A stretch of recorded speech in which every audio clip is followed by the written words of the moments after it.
Romance scams stand as one among an array of cunning schemes, targeting both hearts and wallets of unsuspecting individuals. Joining us with ways to protect ourselves from such deception is Chris Garrett, Supervisory Senior Resident Agent for the FBI. Chris, thanks so much for joining us again. Thank you for having me. So, romance scams, where do they traditionally happen? They traditionally happen online.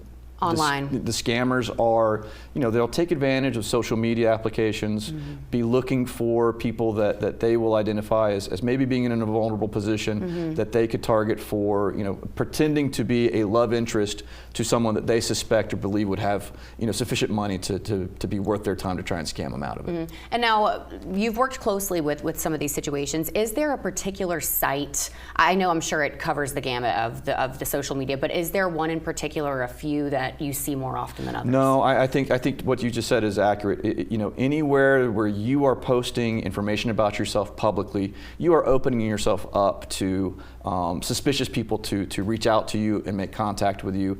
Anytime that's happening, if you don't know who you're being contacted by, I think take a minute, go very slow, try and verify who you're talking to make sure that it's actually a real person and not something that is trying to defraud you in some way. Yeah. And now, can you speak to some of the new challenges posed by cryptocurrency or gift cards? So, well, obviously both gift cards and cryptocurrency allows and another layer of anonymity to what's going on. It's not a direct wire transfer from someone here in the United States to someone overseas. Now there's this other layer of things that happen. So that slows us down from an investigative standpoint. It doesn't stop us or prevent us from fully investigating it, but it does make things it gives us an extra hurdle. So it's really important, and I appreciate you guys for having me on, it's really important for our citizens to not be so freewheeling with what they post online, and especially not be freewheeling with who they send money to. They should never send money to somebody that they've never met in person or don't really know who they are. Okay, so that is a big red flag. What are some more?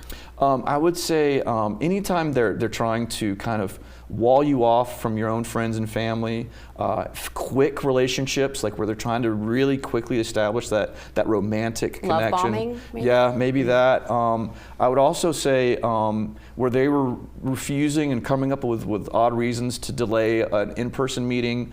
If they're delaying an in-person meeting, I would also say try and, if you think you're in an online relationship with someone, try and have a video chat with someone. There's so much technology that's at our disposal to at least verify and hear someone's voice, see what they look like, and if they refuse or find the reasons to delay doing a video chat, I would say that's another huge red flag that you're not dealing with who you think you're dealing with. Yeah, and now what would you say to someone who is currently going through those challenges, but they've been talking for a year or two? So why would someone spend so much time talking to someone to just try to scam them? I mean, does that happen a lot? Yes, Okay. and I think that is, even though you've spent so much time, again, if you've never met that person in person, if you've never had some kind of video chat, something to confirm who they are, doesn't matter how long you've been talking to them. All the chat, all those time is free to the scammer, and so they may just be laying a foundation to, at some point, really take you for a lot of money. And so, in their minds, they're building up for something down the road. So, again, I wouldn't send money to anyone that you've never met before in person or some time of video chat. Do you have any other advice for how to protect ourselves from this happening? Obviously, there's privacy settings on most social media applications.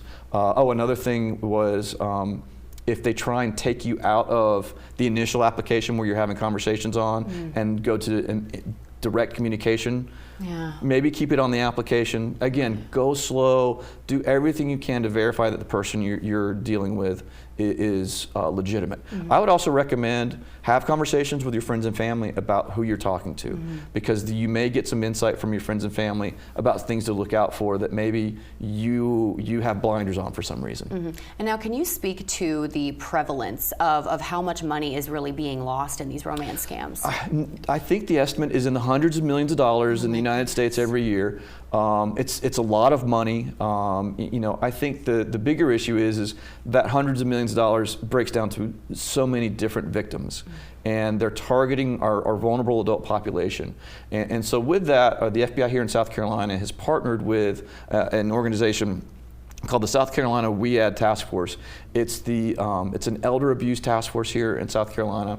and we're doing a presentation in Columbia, South Carolina, next week on March 20th about elder fraud and romance scams specifically. Okay, wonderful. And now, where can our viewers go to learn more about that presentation and also about romance scams in general?